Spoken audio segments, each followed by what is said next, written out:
In the beginning, God created the heavens and the earth. And with that single sentence, the stage is set for the most compelling story ever told.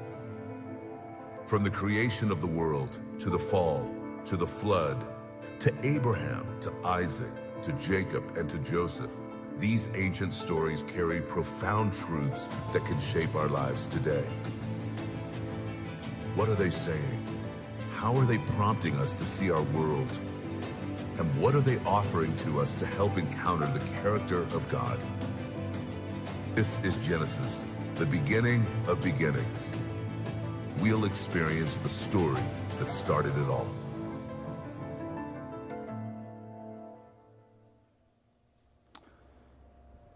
All right, well, we are continuing our series in Genesis, and it's amazing because we're just kind of getting through it maybe faster than you ever anticipated. When you're like, how are we going to get through 50 chapters in a book of the Bible?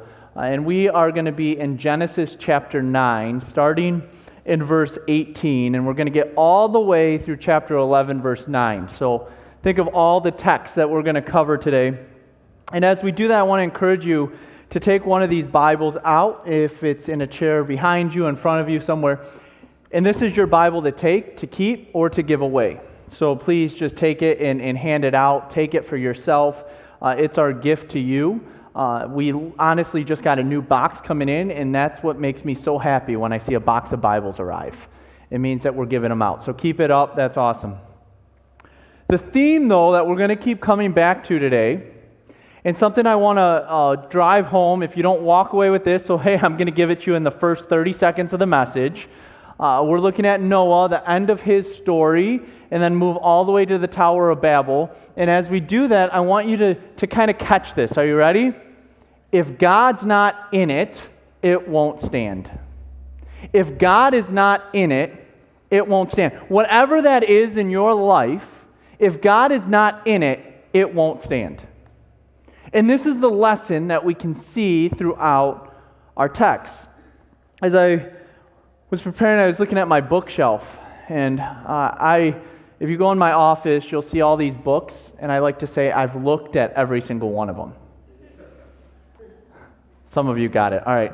But there's a book by Jim Collins. Now, he's not like a Christian author. He's a business author, and he wrote a book called Good to Great.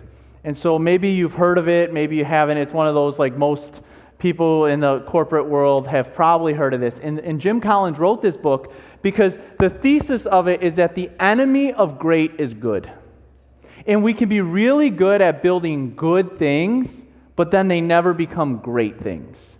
And so what he did is he studied these companies, and he said, what took them from just being good to being great? And we're talking in the worldly terms, right? How do they financially become great? How do they multiply themselves? How do they do all of these things? And so he wrote that book, and then he studied them, and he saw these things, and then most people took it and they said, hey, we got to build our companies just like them. We got to do these practices. We got to make them great. Well, here's what's funny, is great things can fall apart. And so he has to write a follow-up book. And he writes this, How the Mighty Fall. Why some companies never give in. And so why some of them didn't, but some of them did. And this book is like based on companies like Circuit City. Do you remember that one? Or Lehman Brothers. Or how about this one? Blockbuster. These are the companies that he covers, and he says, what actually once great companies, I mean, think of Blockbuster. There was one on the corner. Like, you could go, what happened to it? Think of Circuit City. I was like, that was the place. What happened to it? And some of you are like, I don't even know what you're talking about. Thank you. You're making me feel a little older now, all right? Because I know all of those companies. But what he found, it was sobering. Most didn't collapse overnight. They were undone by pride, denial, and refusal to change. Let me say that again. They didn't collapse overnight. They were undone by pride, denial, and a refusal to change. Their success actually blinded them to their weaknesses. Now, hear me out. The Bible tells the same story. Only it's not about companies that fall, it's people. It's nations, it's all of humanity. Noah, the man who trusted God when the world drowned, ends his story in shame. And that's what we're going to see. Noah, the one we talk about, who builds the ark in faith in the desert. And we even sang the song last week, which I was so pumped that our team did, I will build a boat in the desert, right? And we're like, yeah, he did that. And he had faith. And no one else had faith, but Noah did. And now we're going to look at his story, and we're going to see his story didn't end with the rainbow. His story ends with a curse on his own son and his nakedness. That's how the story of Noah ends. How the Mighty Fall, this book, isn't just a book title. I believe that it can be a spiritual reality. Apart from God, every human success ends in failure. We can think we achieve things, we can build these towers, we can build these cities, but if God's not in it, what? It's not going to stand. And that's what we're going to see as we dig in. So let's get into verse 18 and 19 to kind of kick us off. It's right in that area where it says Noah's son, page 9. The sons of Noah who came out of the boat with their father were Shem, Ham, and Japheth. Now here's the important thing. This is not their birth order. So if you're like, who was the oldest and all that, it's not. From these three sons of Noah came all the people who now populate the earth. So you know how people are like, your kids might ask you the question, at least mine. So Dad, how did it all come from Adam and Eve and all of that? And maybe you've gotten that question, maybe you haven't. Maybe you've asked the question yourself. And then I look at this, it's like, actually, Noah's whole family is who repopulated the earth, because that's what God said, I will use your family to repopulate the earth. And so it's saying, look, these three sons, and out of those three sons, the earth was repopulated. We'll get into that a little bit later of what that means. But when you are first to think of Noah, we are quick to think of the rainbow, the ark, the flood, and faith against wickedness. Is that not what we think about? And our story picks up right where we left off. God called him to repopulate the earth. He started doing that through his son. And actually we see he's like a new Adam of sorts. Noah's like this new Adam of sorts, kind of rebirthing things. Things are coming back. God makes his covenant. It continues on with them. And then Noah is even working the ground just like Adam had to do. Remember, Adam was in this garden, and it was like a utopia, and it was perfect. And then they're like, yeah, but, God, you're not really enough, and so we're going to do things on our own. And so then all of a sudden, God says, Adam, you're going to have to work the ground. You're going to actually have to work with your hands. Eve, you're going to have childbearing pains, and it's not going to be easy for you. And so, here we go in verse 20. After the flood, Noah began to what? Cultivate the ground. All of a sudden, he gets off the boat and he has to go to work. There's no rest for Noah. It's not like, oh, thank you, God, for getting me out of this. And he's like, yeah, your time on the ship was all you got. Now you got to go to work. And I don't think this was any cruise ship of sorts. And he planted a vineyard. So now he was probably a smart man, because all the things to plant, a vineyard seems like a pretty good idea. Like, hey, let's make grapes and all of that. And so Noah had a path to success. He had the faith that sustained the testing. He had seen God work in miraculous ways. Could you imagine? Just bear with me. In your life, God tells you to do something ridiculous. Maybe you've seen this happen. And then you do that ridiculous thing. And then when you do that ridiculous thing, God comes through and makes that ridiculous thing seems like an ordinary thing to him. That ark, could you imagine? Noah, build an ark. Are you nuts, God? Like, that's what I would be thinking. And then actually the flood waters come, and the boat protects them, and the boat saves them, and he provides a way out for them. If that happened in my life, I'd be like, I am sold out for you, Lord. Anything you want, I am all in. I saw you work in miraculous ways. And guess what? You are probably all here because you saw God work in miraculous ways in some way. It may have not been that big boat that he built for you, but there was a boat of some sort. For me, it was often the people that he sent at just the right time so that I wouldn't give up on the calling he was calling me to. It was the people who loved me when I couldn't even love myself that showed me the love of Jesus. It was the ways that he answered the prayers that may have been decades long that you said, wow, Lord, thank you. We have Noah who's seen God at work. We've seen Noah who's a hero of the faith, who listened when no one else did. And you'd expect his legacy to end that he went from good, just an ordinary man, to great. Wouldn't you? Instead, it ends with shame. Follow with me. So he builds a vineyard. And one day, he drank some wine he had made. And he became drunk and lay naked inside his tent. Now, there's several things here. And there's several ways scholars have taken it in different ways. But I want to kind of bring home a couple things. The vineyard is important for numerous reasons. One, the vineyard is important because it goes against the ancient Near Eastern stories of civic or civil advancement. So you might hear people say, well, the flood story in Genesis, it seems a lot like other Near Eastern stories. I always like to say you will find a YouTube teacher who will tell you something along those lines. I've had people come to me and they're like, Pastor, my faith is in crisis right now because I listen to this YouTube person. As we'll put this message on YouTube. But anyways, you can laugh at the irony of it. But this is what happened in Near Eastern traditions. To them, gods are the one who brought about and discovered wine. People loved wine. People love wine. Wine is something that people have enjoyed throughout history, mankind, right? And the Eastern tradition, the Near Eastern tradition, said that the gods brought it. What is different about Genesis is it's not the gods who bring it, but it's Noah. Osiris is the Egyptian god who brings it. Dionysus is the Greek god who brings it. And even the timeline is different because in other ancient flood stories, wine comes before the flood, not after the flood.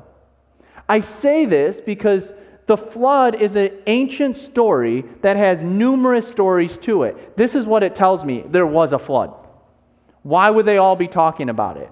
The question becomes who has the true story or the true account of what happened. And so even though the timeline is different, there's some wine that happens before the flood. The Epic of Gilgamesh is a great example of this, where he was given wine before he entered the boat, unlike Noah, which, anyways, it's like saying, here you go, like enjoy the boat ride and some wine. It's an endless bar. Yet here, we see man discovering and advancing the grape to wine. And this is important. It's important because it shows how the story divulges from the other story, but it's also important because it ties to a bigger picture. It's the vineyard of God. God, throughout the text, will start referencing throughout the Bible this vineyard. For instance, Isaiah 5:7 says, "The nation of Israel is the vineyard of the Lord of heaven's army." And the vineyard, and with the wine that Noah has, he does something with it. The vineyard can be good. I mean, vineyards are beautiful. My wife Jessica and I were invited to a wedding up in northern Michigan that was in a vineyard, and it was like, this is gorgeous. Like, it was awesome. Like, if you ever go up to the Traverse City area, like, it's the hills and the vineyards, it's amazing. And there can be so many good things of the vineyard, and we can even see that wine can be used for good. I'm thinking of where I believe it was Paul said, just have a little wine, Timothy, for your stomach ache that's going on. We see those being talked about, but anything that's good can also be used for bad. And what happens is something that is good can become bad.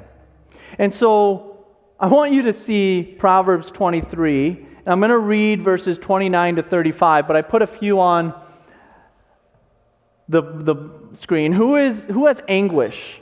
Who has sorrow? Who is also fighting? Who is always complaining? Who has unnecessary bruises? Who has bloodshot eyes? It is the one who spends long hours in the taverns trying new drinks. That is wisdom right there. You get in fights, you get black eyes, you get these bruises and stuff. It's because of your what? Long hours drinking. It doesn't end well. And then it says, don't gaze at the wine, seeing how red it is, how it sparkles in the cup, how smoothly it goes down. For in the end it bites like a poisonous snake, it stings like a viper. You will see hallucinations and you will say crazy things. You will stagger like a sailor tossed at sea, clinging to a swaying mast. And you will say, they hit me, but I didn't feel it. I didn't even know it when they beat me up. When will I wake up so I can look for another drink? That is in the Bible. Just so you know. And that is truth.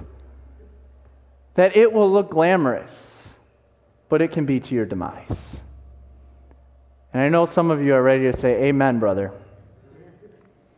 And that's why Paul says in Ephesians, don't be drunk with wine, because that will ruin your life. Instead, be filled with the Holy Spirit. I say this because what does Noah's legacy end with? His drunkenness. All that he did, all that he accomplished, it ends with that. It says in verse 21, one day he drank some wine he had made, and he became what? Drunk. It's not the wine, it's his drunkenness. And what does the drunkenness mean? He laid inside his tent naked. So my question is, what is the drunkenness in your life that's bringing about shame? We all have our vineyards. Maybe it's our career or our ambition. We climb the ladder of success only to find that the ladder is leaning against the wrong wall. Our finances. We build financial towers that promise security, but one market crash can completely undo them. Our family or parenting. We dream of building a legacy through our kids only to realize that we can't control their choices. Our reputation. We work to make a name for ourselves, but one mistake, one rumor, one moment can undo years of respect. Whenever we try to achieve things apart from God, whether it be our career, our finances, our family, it's our reputation, whether it be saying, I can control that drink, whatever it is, when we do it apart from God, what happens? We indulge in the things of this world, the things we create, and then destruction seems to follow. Verse 22 says, Ham, the father of Canaan, saw that his father was naked and went outside and told his brothers. Then Shem and Japheth took a robe, held it over their shoulders, and backed into the tent to cover their father. As they did this, they looked the other way so they would not see him naked. One son, Ham, exposed his nakedness. The other two covered it up. Now, much can be said about what took place here, and I think we have to be careful to not add to the scriptures. But especially Jewish rabbinic teachers will say that this is the first case of sodomy. Others make the claim that Ham actually slept with his mother, and that's why Canaan gets the curse. And so there's all of these things that can be said, which are all messed up, okay? But I simply see it ushering in shame once again. Adam and Eve were naked and they felt no what? Shame. Then the fall happens, And they make these decisions, and what happens? They're naked and they feel what? Shame. And here's Noah, who's walked in the ways of God, honored God, lived for the Lord, did what the Lord called him, and now he's full of what? Shame. And now he turned this shame into a curse on his own son. It says when Noah woke up from his stupor, I just love this. I'm sorry, when this is in the Bible, this is good. He learned what Ham, his youngest son, had done. He finally wakes up from this stupor. He's like, man, what the heck, Ham? And he does what? He cursed Canaan, the son of Ham. May Canaan be cursed. May he be the lowest of servants to his relatives. In other words, if you were to take the Hebrew of it, he says, Canaan, may he be a slave of slaves. That is a pretty heavy curse. And Canaan didn't even do anything. It was Ham. Like, poor Canaan. But we see this coming out of this depravity of man in the unraveling. Noah ends his words, though, and I think this is important, with the blessing of the Lord. It doesn't just end with the curse, it ends with a blessing. But it's important to know this is where Noah's legacy gets to. We're not talking about the rainbow end. We're talking about this. But then it says, Noah said, may the Lord, the God of Shem, be blessed. Does he say, may Shem be blessed? No, he says, may the Lord be blessed. And I think this is what's important, because some of us have fallen into this trap where we have done the decision that we're like, why did I do that? I've been walking with the Lord, I've been honoring him, and then I did this dumb thing. I made this mistake. There's no way out. And I would encourage you that there always is a way out, because God is a God full of grace and mercy. He says, my mercies are new every morning. The question is, are we continuing to do the dumb things because we keep saying, I don't really need God? Or are we saying, you know what, Lord, I need you today. Help me get through it. There's a difference. And Noah comes to the place where he's not cursing, but he's blessing, and he's blessing the Lord. May God expand the territory of Japheth. May Japheth share in the prosperity of Shem, and may Canaan be his servant. Once again, he's like, poor Canaan, that guy though. And so this is where his story is. This is the story of Noah. And then it ends in verse 27 and 28. Noah lived another 350 years after that great flood. He lived 950 years, and then he died. I won't get into all the age stuff. That's for if you're in my Genesis community group. But the point is, sin can undo even our greatest seasons of success. That's why James chapter 1, verse 3 says, for you know that when your faith is tested, your endurance has a chance to grow. So let it grow, for when your endurance is fully developed, you will be perfect and complete, needing nothing. When your faith is tested, it creates an endurance, an ability to keep persevering in the faith. And the more you have to build that endurance, what happens? Your faith is fully developed. Coaching sports is always fun because you get the whistle and you get to sit there and blow it at them and be like, do it again. My son reminded me this. Dad, all you do is up, downs, run. You're not running, Dad. So I took that to heart. But anyways, we're having a push, and one of the kids looks at me and he goes, Coach, keep us going. You know we have 40% more to give. I'm like, you're 7 years old and you know this? This is amazing. Anyways, there's always something to push through.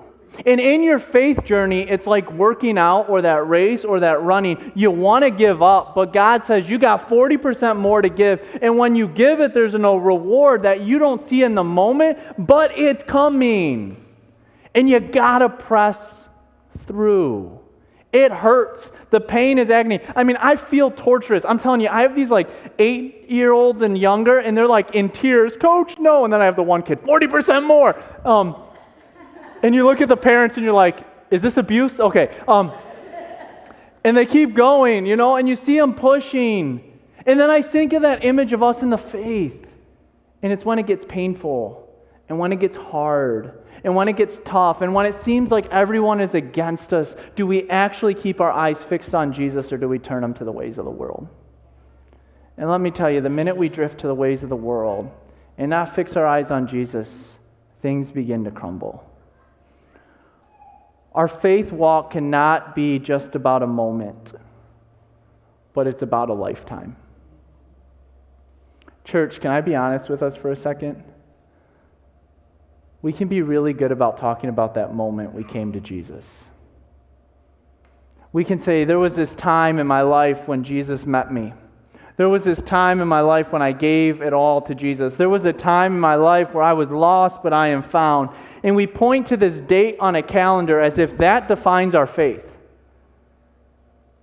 But then we can go decades without stories of His faithfulness and what He's done in our life. And that's not because God's not there. It's because our story is not about a moment, it's about a lifetime walking with Him. It's about being able to point to that over and over again and say, you know what, it wasn't just when the floodwaters came and the ark was built, but it's when I was able to trust in Him when the world said to trust in something else. Noah's shame doesn't just affect him. It ripples outward into his family and then into the nations. And this is why it's so important, because I always say we have the ability to help change and shape and mold our families for generations to come to have their eyes fixed on Jesus. You never know what your decisions, what the way of living, what the way of committing to living for the Lord each and every day can do for generations and generations to come. It can go the opposite way, though, too. That walking away, that pushing the Lord away, that can impact generations as well. So Genesis 10 is what's called the Table of Nations. It's about what happens, and it's all the way, let's go back to Genesis 9, verse 1. It said, God blessed Noah and his sons and told them, be fruitful and multiply and fill the earth. And this is exactly what is happening. And I'm going to go through this really quick because most of you love that because you're like, I hate genealogies, and just go through it really quick. But what I would encourage you is actually there's a lot of depth to this. And while they use the words descendants and sons, there's a bigger picture here that I want to pull out, and that's why I'm going kind of high level on it. The word descendants, for instance, the descendants of Japheth, the descendants of Ham, the descendants of Javan, whoever you pick out, this word descendants is actually like the descendants of a city.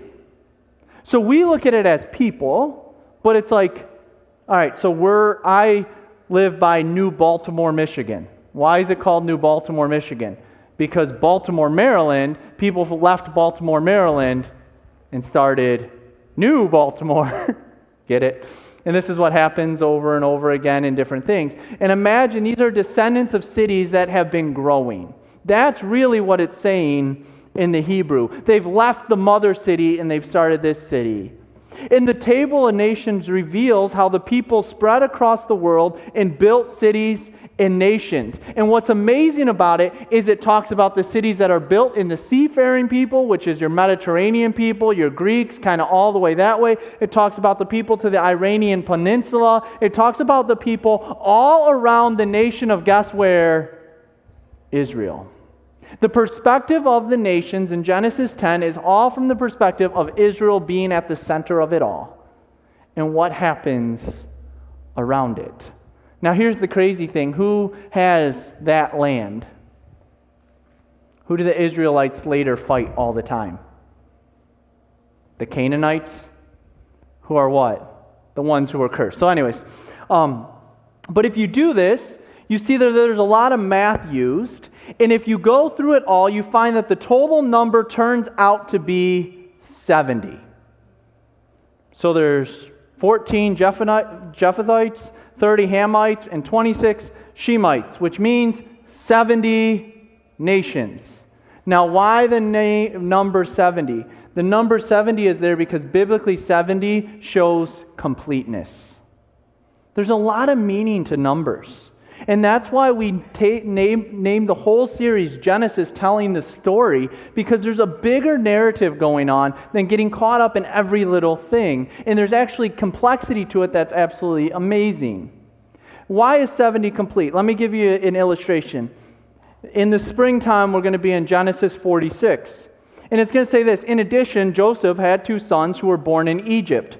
So altogether, there were 70 members of Jacob's family in the land of Egypt. In other words, Jacob's family was complete in Egypt. And so the table of nations here in chapter 10 is saying, look, the people have repopulated the earth to what? Completeness. That's what it's about. Many of these nations will be present throughout the Bible. But what's even most interesting is that even though there's a sense of unity, there is still a tone of division. They had clans, they had tribes, they had languages. It says that all throughout chapter 10.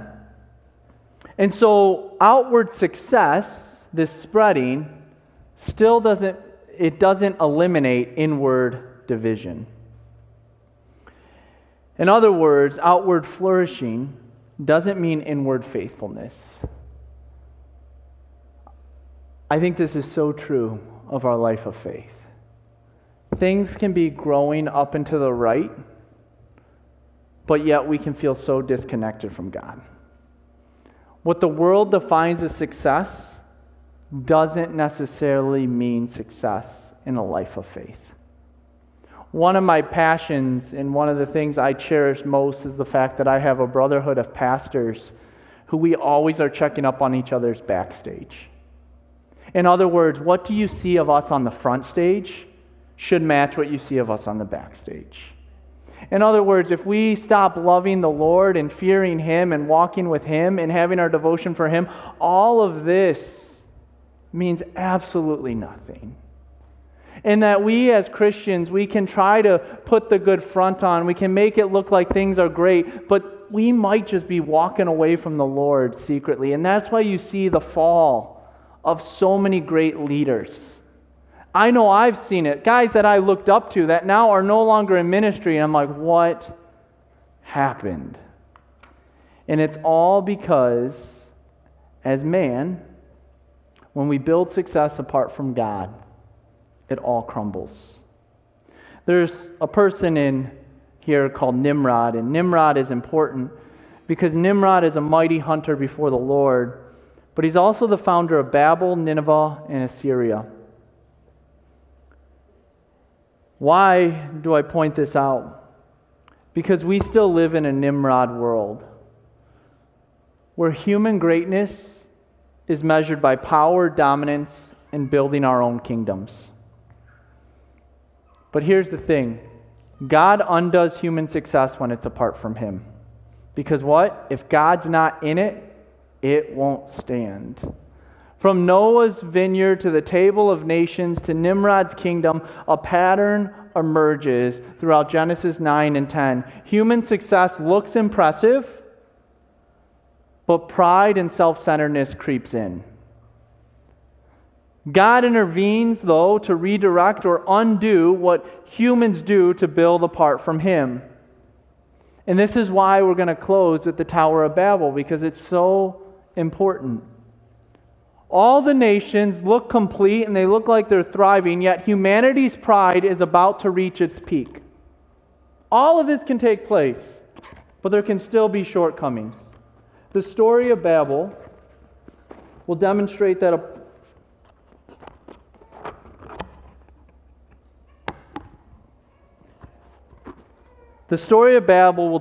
this success apart from God cannot stand. And so here it is in chapter 11. So congratulations, we breezed through 10.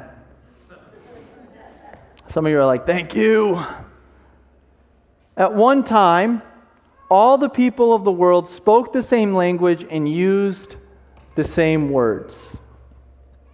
This is absolutely incredible to think about. Think of how often we try to establish utopias like this. Well, if everyone just spoke the same language, if we all used the same words, I won't get on my tangent that mathematics, I think, can be that. But anyways, all the people, one time, spoke the same language, use the same words. Then in their own human ability, they did what? They built their own variation of success. Because it says, as the people migrated to the east, they found a plain in the land of the Babylonia and settled there. They began saying to each other, let's make bricks and harden them with fire. In this region, bricks were used instead of stone, and tar was used for mortar. Then they said, come, let's build a great city for ourselves with a tower that reaches into the sky. This will make us famous and keep us from being scattered all over the world. Are you ready for it? This will make who famous? Us. And it'll protect us. And it'll keep us. Can we get real? How often do we add this to every part of our life? I'm debating if I want to go there or not. This political party will make us famous. And will protect us, and will keep us. Can we be honest about that? This nation will do this. This people will do this. It'll actually save us from being scattered all over the world. And we can add this to whatever part of our life we want to. And when we put us at the center of the story, it's going to collapse. And while we can have things that we're passionate about, sure, let me tell you something. If us and famous are together, it's no good. Because look what God does after that. Everything was about fame. Yet it was about what they did and not what God did. It can be so easy to get caught up in our own success. But let's face it. We have a philosophy that if you work hard, you should be rewarded. And I personally love being rewarded. Who doesn't? We love promotions, awards, recognition. We live for it. We hang them up in our offices. We put them on the wall. I was listening to a podcast by Rick Warren, who's a pretty famous pastor of Saddleback Church, and he was asked in the podcast, you've been able to meet all these famous people. You've been able to meet presidents. You've been able to meet world leaders. You've been able to meet all of these people. Tell us, what do you say when you meet them? What happens when you meet them? And he talked about how whenever he meets these celebrities, these presidents, these leaders, he affirms them. And he said, because no matter who you are, everyone wants affirmation. Every single person. There was someone who told me, whenever you meet someone, treat them as if they're the most important person in the world, because in their world they are. That was life-changing to me. People love to be affirmed. But here's the danger with affirmation.